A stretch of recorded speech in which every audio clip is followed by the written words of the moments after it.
We are Brent and April, and welcome to Pickleball Partner, the podcast. Yes, welcome. So, for you listening today, whether you're just starting to play or, maybe you're really looking to refine your game, we know what you want. Everyone wants the same thing, right? Exactly. You want a shortcut.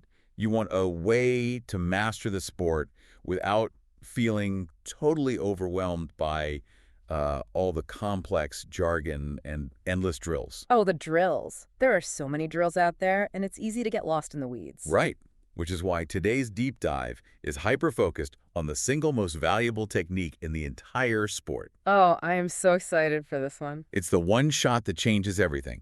It is often referred to as the $100 million pickleball shot. It's a bold title, but honestly, it earns every penny. It really does. Yeah. Okay, let's unpack this. Because before we even talk about the mechanics of the shot itself, we have to talk about court geography, right? Oh, absolutely. The geography dictates everything else. So lay it out for us. What is the foundational goal of the game before you even swing the paddle? Well, the primary objective for any player, especially if you're a beginner just starting to play, is achieving safe entry into the non-volley zone. The kitchen. Right, the kitchen. That 7-foot area right up at the net. And getting there is, it's half the battle. I always think about it like a safe house in a video game. Oh, I like that. A safe house. Yeah, because you have to navigate this incredibly dangerous territory to get there, right? The middle of the court is just a minefield. It really is. We call it no man's land for a reason. Right. And if you don't get inside that safe house safely, you can't control the board, and you literally can't win the game. If we connect this to the bigger picture, it makes perfect sense. When you're stuck at the baseline, you are completely at the mercy of the geometry of the court. Because the opponents are already at the net waiting for you. Exactly. They have the high ground. For beginners, the simplest, most important tip is to just stop focusing purely on hitting the ball hard. Oh, we all want to hit it hard, though. It feels so good. I know. But you have to abandon that. You have to focus entirely on the positioning required to get to that non-volley zone safely. Okay, so you need safe entry. Yes. So what does this all mean? How do you actually secure that entry? Why does this specific move we're talking about today earn that massive title of the $100 million pickleball shot? Well, the $100 million shot is the third shot drop. And it earns that title because it is literally the master key. The master key. Yes. It's the key that unlocks your safe entry into the non-volley zone. Without mastering this exact shot, you are effectively locked out of the most advantageous area of the court. You just suck outside the safe house. Completely stuck. Yeah. Because if you serve the ball, right, and the opponent returns it deep, Yeah. they get to run up to the net immediately. Mm-hmm. Now it's your turn for shot number 3. If you just blast it at them... They just block it right back at your feet. Exactly. You're trapped. You can't move forward. Yeah. Wow. Okay. So if it's this valuable, why doesn't everyone just do it? I go to the local courts and I see people just whacking the ball back and forth from the baseline. Oh, because it is incredibly difficult. The third shot drop is widely considered the hardest move in pickleball. The hardest move. Wow. By far. And what's fascinating here is the paradox of it all. When you hear $100 million shot, you think of power. Yeah, you think of like a massive overhead slam. Exactly. But it's not an aggressive smash at all. It's actually this incredibly delicate arc. A delicate arc. That just sounds really tricky to pull off when you're under pressure. It is. And that's why beginners constantly make errors here. They completely neglect the finesse required. They just panic, right? Right. Instead of tracing that delicate arc, beginners just hit the ball way too flat or with way too much pace. And it ruins everything. Completely ruins their chances of a safe entry. The ball just pops up right into the opponent's strike zone. Here's where it gets really interesting.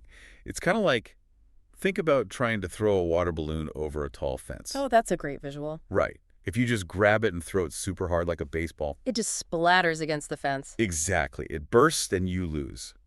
To get a water balloon over a fence, you have to rely on a delicate looping arc to get it over safely. That is spot on. You're tossing it, you're not firing it. Yeah. But this raises an important question, especially for the listeners to consider about their own gameplay.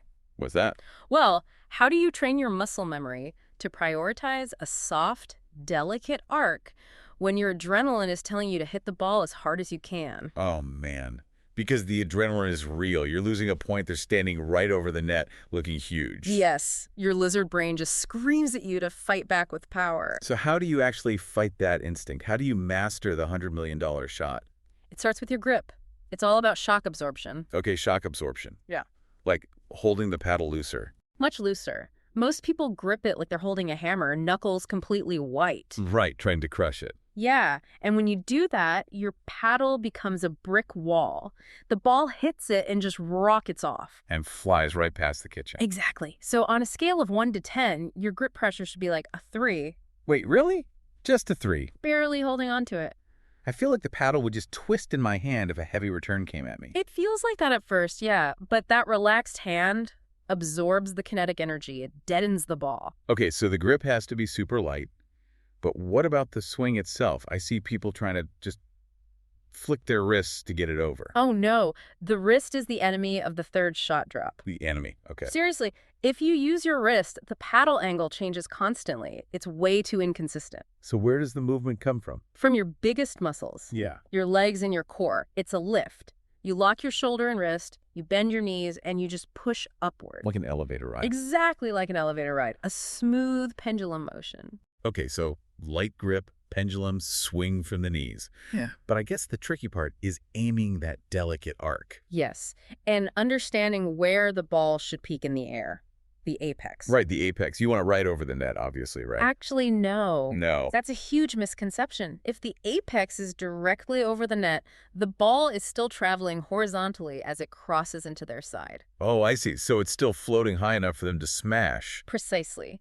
You want the apex of your drop shot to be on your side of the net. Hey, on my side. Yes, 2 or 3 feet inside your own court. Okay, wow. So if it peaks on my side, by the time it reaches the net, It's already on its way down. It's descending as it crosses the plane of the net. that is brilliant. Ex- Because if it's descending, they literally can't hit down on it, Exactly. It's unattackable. You're forcing them to spoop it up from their shoelaces. which buys you the time to move up to the safe house. Yes.